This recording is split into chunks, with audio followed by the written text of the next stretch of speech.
Welcome to the Hoopsville Coaches Corner, presented by Buffalo Wild Wings here at the Hoopsville National Invitational Classic, hosted by Stevenson University. I am Dave McHugh, now joined by Jason Zimmerman, head coach of Emory, talking before they have played any games here, but it's always good to catch up with the coaches nonetheless. And first and foremost, thanks for coming to the tournament. Thanks for having us. Really excited about being here.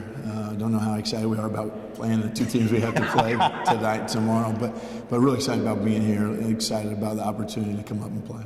First and foremost, obviously we have you against St. Thomas, we have you against Stevenson, and I will say off the top, I wanted the St. Thomas game because that's a game in the last couple of years on the NCAA tournament we've seen coming but never came. It's a great opportunity to see two teams we don't get to see play each other. I know that's tough for you guys, but from a general sense, what do you guys take from those opportunities? Yeah, you know, it's a great program, right? You always look forward to playing great programs. Yeah. They do a great job. It's done a great job, and we're just really excited about the opportunity to compete against St. Thomas, right? Yeah. And you know, in our league, we get to compete against great programs. Absolutely. For sure. And in the non-conference, we like to do the same and to prepare us for that. So, like I said, excited when you look at it on paper, you say, "Oh, that'd be great." We could. When you actually have to prepare and now have to go play them, yeah, it's not as fun, right? But we're excited about it. You have a challenging out-of-conference schedule, and this is something that I saw the light switch a few years ago. We'll talk about that in a bit, but let's just talk about this out-of-conference schedule this year. Virginia Wesleyan, if memory serves, I think you head to Guilford at one point. What else do you have on this out-of-conference We've roster? played Birmingham Southern, Piedmont, yes. Belhaven, new D3 member at home already. We've gone through revenge those. To Piedmont from last year. Yeah, you know, it was, you know, we don't really talk about revenge much as it was getting better. But yeah, well, yeah, and you know who else does? Our seniors, right? Sure, the seniors who absolutely. Graduated, yeah. right? The guys who text me back and say, hey, thanks. Yeah, you know, and but that game changed our year last year, really. You know, we not that you had to buy in more, but you know, hey, you know, we got to be better, and it changed our year last year. So we already had those three. Of course, we got a tough weekend this weekend. We go to Maryville next weekend. It's always a tough place to play. We go to Virginia Wesleyan. We go to Guilford. It's not, and then of course the UAA trip, and we have some others in there coming in at home. But we go to Oglethorpe, which is a really challenging game for us. Black court this year. How about that? New court. Yeah. So, and it is, you know, it's a game that's in town, so it's a challenging game. But yeah, we've really scheduled. Well, our guys like it. I think. Yeah, sure. Coaching staff does it. Of course, any game you play in conference on the road is a travel. I mean, or a flight. I mean, you know, Chicago has a drive to WashU, and Brandeis and NYU can drive, and Carnegie Mellon and Case Western can drive. But you guys have to fly everywhere. So travel really, in some senses, is very easy, or at least something you're used to. How does that help you guys? I think the experience of it, right? Like, I mean, we have stories, right? Like, this happened and that happened, and you got to figure out, hey, this can affect what happens at 8 o'clock on a Friday night when we have what we have tonight, 8 o'clock on Friday night, or we play Chicago 8 o'clock on Friday night, or where NYU, Rochester, whatever that may be. You can't let any of the travel affect preparing, any of the travel, any of the, hey, the meal was late, meal was hot, meal didn't come, you got to figure all that out, and then not let that affect what really is important, and that's those 2 hours when you play. And it's challenging. You know, you don't have a staff of 15 guys that take care of the food, and you know, the same guys doing the scouting and the food and the hotel, and the same assistants doing that. You know? So it's challenging, but it's also a great experience for our assistant coaches. It's a great experience for our players, for the head coaches. You know, we can talk about the experience. It's not real fun when you're in it, but because of the challenge of it. But it's something that makes you better, and then you could go either way. You could use it to make you better, or you could be complaining about it, and it could affect your team. A couple interesting things happened with you guys in the last few years, and we can point almost to the 20-5 season as kind of being that, and even before that. But there was we'll go into this twofold. First off, the excitement versus now we expect to be there. There was a point when you and I were talking, and you're like, "Oh, I can't wait. I think we can make the NCAA tournament. We're really excited to be there." And then I'm talking to you last year, like, "Yeah, we should be there." Not that you should be there because of the criteria. Sure. I mean, no, that's our expectation. Where was the light switch, and what was the mentality? How was that mentality change? I don't know if it's an expectation because it's really hard. Right? Oh, absolutely. Really, I just really mean that is. Yes, that's It's not a, right. hey, we're going. Right. It's not a, hey, going. we made the NCAA tournament. Now, part of that early on was we went 25 and didn't get in. Correct. Right. The next year we had a pretty good team. We went 19-6 and didn't get in, and that adds to that pressure. Like, hey, we're going to get this done at some point in time, I think. Right, and so we got over that hump and we got in, and it was with a lot of the work that those guys that didn't get in to the tournament, a lot of those seniors that didn't get the opportunity to do that, helped us get in. And then the last 3 years, last year was the first year I said, hey, we're in and we should be in because we won the league. That's the first year Thank that goodness. I wasn't. Yes. They were done. Yeah, I don't have to sit there Sunday going, I wonder. That's the first year that I didn't have to sit in my house and say, oh man, like what is all the numbers and all this stuff doing? But so last year was really nice. It was really nice. But with our league and our strength of schedule and the people we play in the non-conference, and if you get better, you hope that if you should be in, you can get in. And it's happened the last 3 years for us. We do not take that for granted. It's not something that our seniors just say, oh, we should be. Sure. Because as soon as you do that, you're going to get beat by everybody. Yeah. And so our guys have had a great experience. We've been fortunate enough to have some success in the tournament. We haven't got to where we want to be yet, but we've won some games. And so we look forward to continue to try to do that. The other thing, a part of that was, you talk about the 25 season, SOS kind of hurt you guys, and then we have talked about the season that was 17-8, I think it was, and you guys had one of the best SOSs in the country, and were rewarded accordingly in however you want to look at it. There clearly was a light switch moment there too for you guys. I don't know if it's something I say, this is what we're going to do. Like, we're going to change how we schedule. We're going to do this.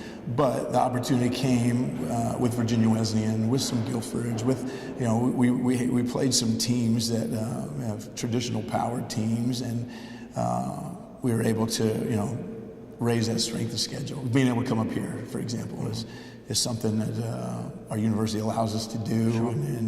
And it's something that is great for Emory basketball. And but there was definitely a shift. I didn't want to sit in another locker room and be 20-5 and have to tell our guys, hey, look, we're not going to the NCAA tournament, and we only lost 5 games all year, right? Like there's a lot of pressure there. Yeah. Right? And we talk about this, if you lose a game in November, that next year, the year after, even the year we were 17-8, like my seniors thought we were done because they were on the team that was 20-5. They don't see the numbers quite like we've examined them, but you can't really schedule for the NCAA tournament, right? Because you don't know. Right. It's not, you don't know that. So there's a little luck with it.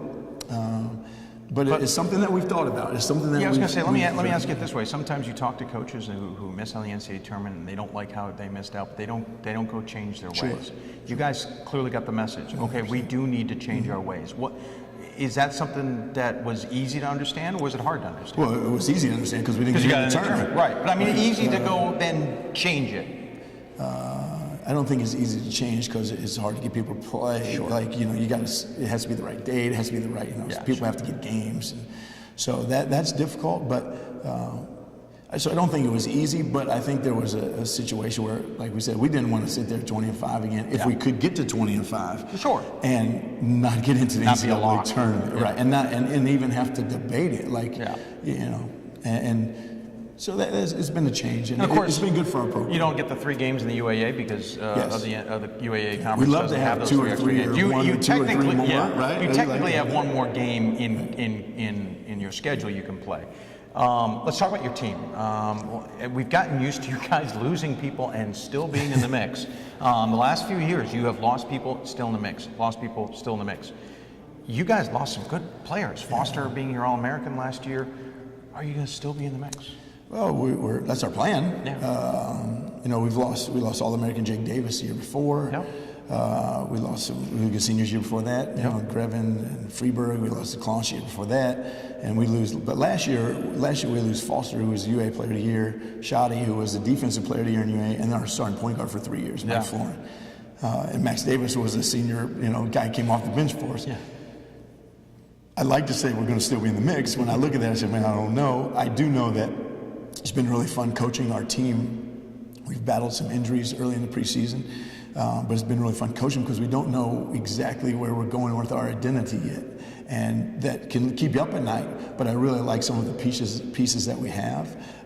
We're growing. Last year we talked about, we went to Germany and we had these seniors, so we kind of knew, hey, this is kind of where we're taking our team, and we navigated that course. Now we got a lot of pieces. We don't know who, exactly where they fit yet, but I like our pieces. So again, it's a challenge. I mean, tonight, tomorrow, I mean, you got to come play 40 minutes, and the pieces got to fit, or else you're going to get beat. So UAA. You got Chicago, who's the pick to be the top. Certainly brought back a lot of experience on that squad. Wash U seems to have fallen back a little bit. Certainly lost some good talent. And a lot of people don't think this might be a quote unquote down year, but more in the middle of the road. NYU, certainly a lot of people thought would be good, but they don't necessarily have Hicks back. What do they bring? Brandeis has reemerged.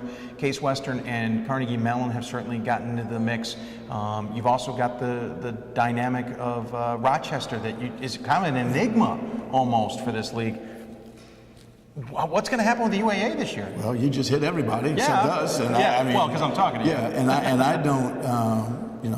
I don't know. Like that's what's exciting about it, right? Our league, and that's what's exciting about our league every year. Is like Carnegie Mellon has one of the best players in the league. Zimmerman, Rochester has 2 juniors that are phenomenal and got some good freshmen.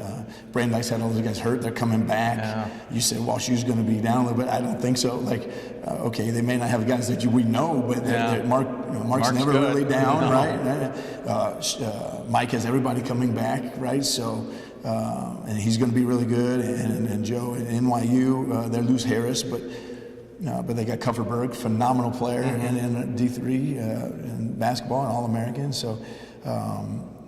I don't know, I know it's going to be a challenge every night, and just like our league is a challenge every night. I think, you got Case. Case last year had a phenomenal team. They got the Twins, and they have a couple guys coming back that killed us in the last game that we played up there. We got lucky to win at Case last year, so.